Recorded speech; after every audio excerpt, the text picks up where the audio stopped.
Hey guys 365 days এর 14th ব্লগে সবাইকে ওয়েলকাম। সকাল থেকে বাড়ির মাহল ছিল অন্যরকম। বাচ্চাগুলোর এক্সাম সামনে, তাই ওদেরকে একটুখানি পড়াশোনা দেখিয়ে দিচ্ছিল। বাট মেয়ে কি আমার অত শান্ত থাকার মেয়ে, তো তার জন্য মাঝখানে ওকে নিয়ে আবার একটুখানি খেলতে হচ্ছিল। মেয়ে খাওয়া দাওয়া নিয়ে আবার ঝামেলা শুরু করেছে বলে ভাবলাম হয়তো ওর বটল সিকনেস হচ্ছে, তো তার জন্য আমরা এই বটলটা অর্ডার করেছিলাম, কিন্তু দেখলাম কোনো কাজ নেই, ওটাতে একদমই খাচ্ছে না।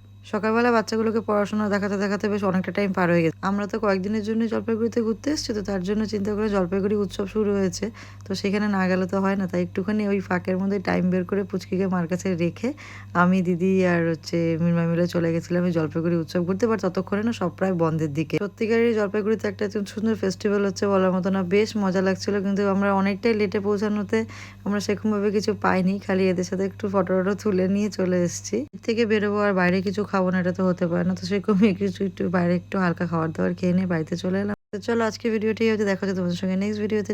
টাটা।